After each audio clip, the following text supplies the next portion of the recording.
बार बार एक ही बात बोली जा रही थी, मुख्य अतिथि मुख्य अतिथि। मुझे बड़ा अजीब लग रहा था, क्योंकि यहाँ इस मंच पर कोई मुख्य अतिथि नहीं है। आपका बड़ा भाई खड़ा है और वही आपसे बात कर रहा है, मैं कोई मुख्य अतिथि नहीं, क्योंकि अपना इलाका है, अपना कॉलेज है, तो यहां पर मुख्य अतिथि शब्द का संबोधन ही बड़ा अजीब लगता है। और बात इसलिए करना आवश्यक है आप साथियों से कि हम एक क्रांतिकारी दौर से गुजर रहे हैं और वो क्रांतिकारी दौर इस देश को अग्रणी, बहुत अग्रणी लेके जा रहा है। तो ऐसे मौके पर स्पोर्ट्स मीट के अंदर जब मुझे आदेश मिला सुभाष जी का कि आपको पहुंचना है, तो मुझे थोड़ा संकोच भी हुआ। मैंने कहा यार, मैं स्पोर्ट्स मीट के लिए उपयुक्त व्यक्ति नहीं हूं तुम्हारे लिए, कोई स्पोर्ट्स वाला व्यक्ति बुलाया जाए तो ठीक रहता है। लेकिन इन्होंने कहा कि तुम्हें आना है 8 तारीख को, तो 8 तारीख को आना है तो जरूर पहुंचेंगे, क्योंकि अपना कॉलेज है। तो मैं सबसे पहले आभार व्यक्त करता हूं महाविद्यालय के प्राचार्य महोदय डॉक्टर सुभाष जी का, कि उन्होंने मुझे अपने छोटे भाई बहनों से मिलने का अवसर दिया, उनसे बात करने का अवसर दिया। और आभार व्यक्त करता हूं पूरे महाविद्यालय परिवार का, स्पोर्ट्स मीट के इंचार्ज डॉक्टर रविंदर जी का, हमारे सीनियर प्रोफेसर साथी राजाराम जी का, राजेंद्र जी का, विक्रांत जी हैं मंच के ऊपर, दर्शन जी हैं, दर्शन तो मेरे स्टूडेंट रहे हैं, और राजेश जी हैं, अनिल जी हैं, अनिल स्क्वायर यानी अनिल डबल अनिल, दोनों ही अनिल आ जाते हैं उसमें। अमित सिहाग है, अमित जी हैं, दिलसुख जी हैं, दिलसुख जी भी हमारे स्टूडेंट रहे हैं, हरीश जी, सभी साथी। मैं एक एक का नाम लूं पूरी श्रृंखला बड़ी हो जाएगी। हमारी छोटी बहन सुमन बैठी है इधर, और उधर मदन जी हैं, दलीप जी हैं, विनोद बेनीवाल जी, संजीव जी, सभी साथी हैं हमारे A to Z। और इस महाविद्यालय के ऐसे या इस महाविद्यालय की ताकत, यहां का ग्रुप डी जिसमें नीलेश है, जितेंद्र है, जयसिंह है, राजकुमार है, हजारी है, रविंद्र है, सब कमाल की ताकत है। हमारा जो महाविद्यालय है ये किसी एक व्यक्ति से नहीं बना, किसी एक व्यक्ति की इच्छा से नहीं बना, किसी एक व्यक्ति के कार्य से नहीं बना। इसकी सबसे बड़ी ताकत आप हैं, आप और हम, ये सभी मिलकर इस महाविद्यालय को बनाते हैं। मैं और तुम मिलकर हम हो जाते हैं। तो ये हम जो है, ये इस महाविद्यालय की सबसे बड़ी ताकत है। हमारा महाविद्यालय किसी भी मामले में किसी भी अन्य महाविद्यालय से पीछे नहीं है। आप लोगों की नॉलेज के लिए बता दूं, सुभाष जी जब गुणगान कर रहे थे मुझे बड़ा अजीब लग रहा था, और मैं विचार कर रहा था कि क्या वाकई मैंने इतने काम करवाए हैं, कि अगर हम ठान लें तो किसी से भी पीछे नहीं है। यह महाविद्यालय हरियाणा के उन गिने चुने महाविद्यालयों में से है, उच्चतर शिक्षा विभाग के अनुसार जिसकी रेटिंग बहुत हाई है। अगर मैं गलत नहीं हूं तो शायद 12वें नंबर पर थी, पूरे हरियाणा में 12वें नंबर के महाविद्यालय में आप बैठे हैं हरियाणा सरकार के अनुसार। आप अपने आप पर गर्व कर सकते हैं।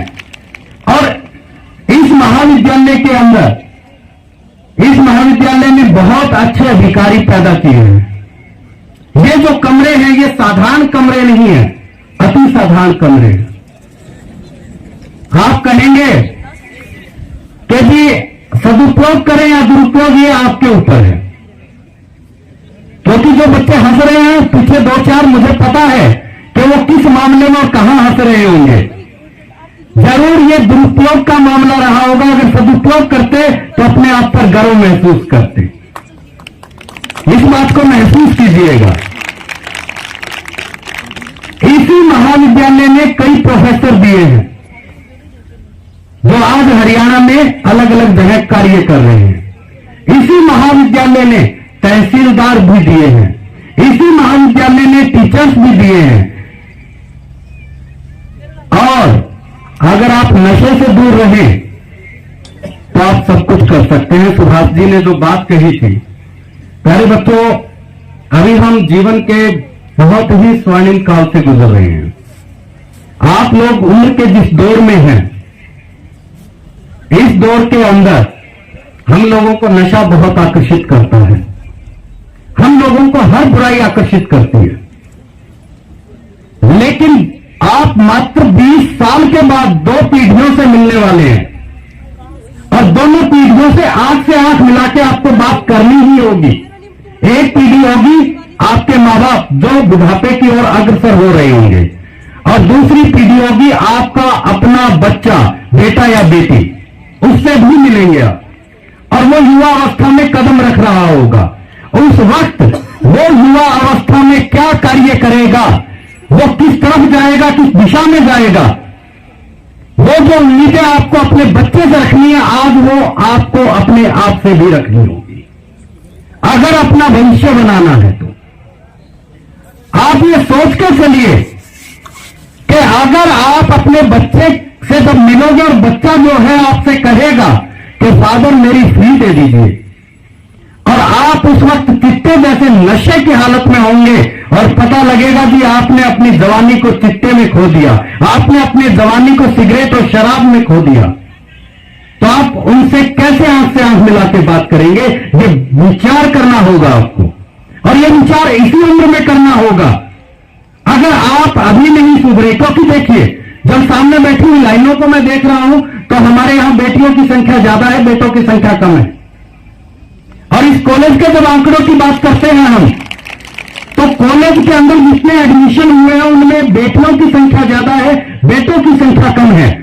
अगर हालात इसी तरह चलते रहे तो कहीं ये ना हो कि आने वाले समय में सरकार को एक आंदोलन चलाना पड़े, एक और वाक्य पैदा करना पड़े, बेटा बचाओ बेटा पढ़ाओ। ये विचार करना होगा हमें। चिट्टा बिक कहां रहा है, बेच कौन रहा है और खा कौन रहा है, नशे की हालत किनकी है, इसके ऊपर हमें विचार अवश्य ही करना होगा। और अगर हम अभी नहीं संभले तो फिर नहीं संभल पाएंगे। आप उस देश के निवासी हैं जिसकी संस्कृति सदा से महान रही है। आप उस देश के निवासी हैं जहां पर गुरु गोविंद सिंह जी के 4 बच्चों ने धर्म और संस्कृति की रक्षा के लिए वार दिए थे। आप उस देश के निवासी हैं जहां पर भगत सिंह, राजगुरु सुखदेव, चंद्रशेखर आजाद जैसे लाखों क्रांतिकारियों ने अपने प्राणों की आहुति दे दी थी। आप उस देश के निवासी हैं जहां पर विपरीत परिस्थितियों में भी स्वामी दयानंद सरस्वती और स्वामी विवेकानंद जी ने संस्कृति की पताका को फहराया है। आप उस देश के निवासी हैं जहां पर ज्योतिबा फूले और बाबा साहब ने विपरीत परिस्थितियों में संकीर्ण मानसिकताओं का विरोध किया है। और उन लोगों के बलिदानों का हम क्या अर्थ दे रहे हैं, यह हमें विचार करना होगा। हमें 1947 में जो आजादी मिली है, तथाकथित रूप से आजादी, मैं तथाकथित क्यों लगा रहा हूं, मैं ये मान के चलता हूं कि हम गुलाम तो हुए ही नहीं थे, कभी हम कभी गुलाम नहीं हुए।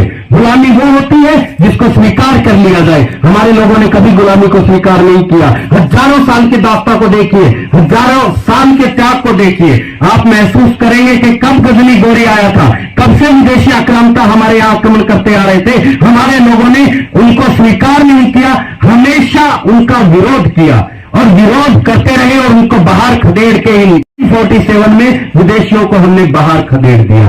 लेकिन ये जो अपना देश है, जो आज चंद्रमा के ऊपर सबसे सस्ता चंद्रयान भेज रहा है, जो पहाड़ों के सीने को चीरकर सुरंगें बना रहा है, बड़ी बड़ी विशाल सुरंगें, वो जो स्पेस शटल का इतना बड़ा, स्पेस का इतना बड़ा काम कर रहा है, इतनी बड़ी मार्केट बना चुका है कि अरबों डॉलर्स का कारोबार भारत में आ रहा है। ये वो देश है जिस देश के अंदर आज बात होती है कि यहां से हथियार दूसरे देशों को बेचे जाएंगे, आयात नहीं होगा, निर्यात होगा। आप उस सुदृढ़ देश के निवासी हैं, लेकिन हमें महसूस करना होगा कि हम क्या हैं और हम कहां पहुंच सकते हैं। आप सब कुछ कर सकते हैं, आपकी इच्छा होनी चाहिए। आज इस देश के अंदर 1.25 लाख स्टार्टअप हैं जो रजिस्टर्ड हैं और उनसे लोग कमा रहे हैं, और कमाने वाले बच्चों की उम्र जो है वो 20 से 30 साल के बीच है ज्यादातर की। 1.25 लाख नए स्टार्टअप रजिस्टर्ड है इस वक्त, और 1.25 लाख में भी एक कमाल की और चीज आपको बताता हूं कि 125 के लगभग स्टार्टअप ऐसे हैं जिनकी वैल्यूएशन 8,000 करोड़ रुपए पर स्टार्टअप है। आप कहेंगे कि स्टार्टअप क्या है। अब मैं कुछ और बातें करता हूं, थोड़ा सा एमएसएस के बाद। अरे बच्चों, अंबाला कॉलेज की 4 बेटियां हैं, अंबाला के एक कॉलेज की 4 बेटियां, उन्होंने मिलेट का लड्डू बनाया। मिलेट आप समझते हैं, ज्वार बाजरा रागी का। एनएसएस की वॉलंटियर है चारों ही, और वो लड्डू जो है वो इतना बढ़िया था, जायकेदार था, एक नया प्रयोग था उनकी तरफ से। उन्होंने उसकी स्टॉल लगाई। देखिए, काम करने में कभी शर्म मत कीजिएगा। जब आप अपनी अवस्था पर शर्म महसूस करेंगे तो आप आगे नहीं बढ़ पाएंगे। कभी भी अपने मां बाप की अवस्था के ऊपर शर्म महसूस मत करना, और अपनी अवस्था पर भी शर्म महसूस मत करना, तभी आप आगे बढ़ सकते हैं। मैं अति साधारण परिवार का बच्चा हूं, अति साधारण का, लेकिन मैं ये कहता हूं कि मेरे फादर जो है उन्होंने मुझे बनाया है। उन्होंने किन परिस्थितियों में मेरी फी भरी होगी सिर्फ मैं ही समझ सकता हूं। तो उनको 4 बेटियों की बात हो रही थी अंबाला कॉलेज की। उन्होंने जो मिलेट का लड्डू बनाया, कुरुक्षेत्र में रत्नावली फेस्टिवल होता, उसमें स्टॉल लगाई उसकी, कुछ लड्डू के साथ लोगों ने चेक किया, जायका लिया, और आप विश्वास करेंगे 2 दिन में उन बेटियों को 1 लाख रुपए से ज्यादा का ऑर्डर मिल गया। ये बच्चों की काम करने की क्षमता थी, ताकत थी। कुछ एक बेटियां हैं हमारी हिसार से, अचार बनाती हैं और ऑनलाइन बेचती हैं। हमारे बच्चे हैं फरीदाबाद से, एनएसएस के ही, वो उन्होंने ऐप बनाए, ये मेक माई ट्रिप वगैरह का जो ऐप होता है ना, जिससे आप दूसरी जगह ट्रैवल करने का पैकेज वगैरह लेते हैं, इसी तरह उन्होंने भी अपना एक ऐप बनाया और दूसरी जगह लोगों को भेजने का काम करते हैं ऐप के माध्यम से। ऐप से उन्होंने कमाई शुरू कर दी। जिस तरह से फ्लिपकार्ट, अमेजोन, आप, क्योंकि ये कुछ सामान नहीं बनाती है फ्लिपकार्ट, अमेजोन, आपको पता होगा, वो क्या करती है, एक जगह से माल उठाती है और दूसरी जगह सप्लाई करती है, बीच में मध्यस्थ की भूमिका निभाती है सिर्फ वो। उसी तरह से हमारे बच्चों ने भी एक ऐप बनाया और उससे उन्होंने सामान की डिलीवरी शुरू की और रुपया कमा रहे हैं। ये हमारे बच्चों का दिमाग है। मैं ये नहीं कहता कि आप उत्पाद ही बनाइए खाने का, आप तकनीक का यूज करते हैं, सभी के हाथ में मोबाइल है। इस मोबाइल से रील स्क्रॉल करने की बजाय फेसबुक, व्हाट्सएप, इंस्टाग्राम, सिर्फ हम रील देख रहे हैं, चैनल देख रहे हैं, उसकी बजाय हम कुछ क्रिएटिव भी देख सकते हैं, कुछ क्रिएटिव कर भी सकते हैं, जिससे हम अपने आप को आगे ले जा सकें। उच्चतर शिक्षा विभाग, हरियाणा सरकार इस वक्त कई कॉलेजेस में ओपन एयर जिम शुरू कर चुका है और कई अन्य कॉलेज में बहुत ही जल्द शुरू करने जा रहा है। इसी तरह से हरियाणा सरकार का उच्चतर शिक्षा विभाग हमारे बच्चों में ये स्टार्टअप की भावना लाने के लिए, उद्यम और उद्यमशीलता की भावना विकसित करने के लिए कई कॉलेजेस में इंक्यूबेशन सेंटर इस वक्त चल रहे हैं और कई अन्य कॉलेजेस में बहुत ही जल्द खुलने जा रहे हैं, ताकि हमारे बच्चों में एक भावना विकसित हो कि हमें अपने दम पर आगे बढ़ना है, हमें स्वावलंबी बनना है। क्योंकि जब तक हम स्वावलंबी नहीं होंगे, हमारा राष्ट्र स्वावलंबी कैसे होगा, और हमें इस राष्ट्र को स्वावलंबी बनाना है। बच्चों, आपके ही दम पर होगा। आप अपने भविष्य के निर्माता स्वयं हैं। आपके लिए आपका साथी नहीं पढ़ने वाला है, आपके लिए आपके मां बाप नहीं पढ़ने वाले। आपके मां बाप आपको सब सुविधा देंगे, लेकिन मेहनत आपको ही करनी होगी। और ध्यान रखिएगा कि जो आदमी कामयाब है उसने कहीं न कहीं 3-4 साल का संत जीवन जरूर बिताया है। संत जीवन का मतलब उसने अपने आप पर और अपने करियर के ऊपर फोकस किया है, तभी आप कामयाब होंगे। अगर आप फोकस नहीं करेंगे तो कामयाब नहीं हो पाएंगे। आपको फोकस करना होगा। और प्यारे बच्चों, अगर आपको आगे बढ़ना है तो गलत संगति को छोड़ना होगा। गलत संगति आपको टेम्परेरी रूप में आनंद जरूर देगी, गलत संगति आपको टेम्परेरी रूप में नशे की ओर जरूर लेके जाएगी, लेकिन उसके परिणाम बहुत भयानक होने वाले हैं, बहुत भयानक। और आपको अभी से अपने आप को सचेत करना होगा कि मेरे लिए क्या बढ़िया है। जीवन की सब सुख सुविधाएं वहीं खड़ी रहेगी, आपका इंतजार करती हुई मिलेगी। और जब आप कामयाब हो जाएंगे 4, 5, 6 साल में, वो सुख सुविधाएं वही रहेगी, जाने वाली नहीं, आपको सब मिलेगी और सब आपका इंतजार करते हुए मिलेगी। अभी आपको क्या करना है? अपने आप पर फोकस करना है। आप अपने जीवन के स्वर्णिम काल में हैं और आप अगर अभी नहीं संभले तो इसके बाद जीवन दोबारा संभलने का मौका नहीं देने वाला है, क्योंकि रियल लाइफ के अंदर रीटेक पॉसिबल है, रियल लाइफ में रीटेक पॉसिबल नहीं है। रियल लाइफ के अंदर जो समय गया वो दोबारा नहीं आने वाला है। इस बात को आपको महसूस करना होगा, इस बात को आपको समझना होगा। ये जो कमरे हैं पीछे, जो बिल्डिंग है आपकी एनसीसी रूम जिसमें बना हुआ है, एजुसेट जो रूम बना हुआ है जिसमें डॉक्टर राजाराम जी बैठते हैं, हम इन सारे कमरों में पढ़े हुए हैं, आप ही की तरह पढ़े हैं। हम कोई आसमान से नहीं गिरे। जब ये बात करते हैं स्टेट एनएसएस ऑफिसर की, मैं अक्सर ये एक बात कहता हूं कि स्टेट एनएसएस ऑफिसर जो होता है वो सिर्फ एनएसएस के लिए, लेकिन उससे पहले हम टीचिंग फैकल्टी के व्यक्ति हैं। हमारा इस समाज के प्रति उत्तरदायित्व वो भी है कि हमें अपने छोटे भाई बहनों को एक सही दिशा देनी है।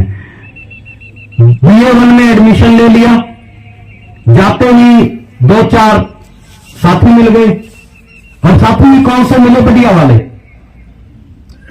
तो एक क्लास में करेगा, फिर मतलब कौन सा कुंभ का मेला है, रिजल्ट कैसा आना था आप समझ सकते हैं। BA1 में जैसा आना था वैसा ही आया। फिर इस बहाने BA2 में थोड़ा सा संभलने का प्रयास किया, लेकिन देर हो चुकी थी। लेकिन वो जो BA1 का नुकसान था वो सेकंड ईयर और फाइनल में पूरा हो गया। लेकिन वो जो मैं कहता हूं रीटेक पॉसिबल नहीं है रियल लाइफ में, वो रीटेक आज तक पॉसिबल नहीं है, क्योंकि हमने अपने पहले साल को खराब किया। और दोस्ती ही बनाती है और दोस्ती ही बिगाड़ती है। मैं आज भी यह मंच से कहना चाहूंगा कि मैं अगर टीचिंग फैकल्टी का व्यक्ति बना तो उसके पीछे भी एक दोस्त का ही हाथ था। मुझे दोस्त ऐसा मिल गया जो 18 घंटे पढ़ता है, मेरे सारे साथी जानते हैं।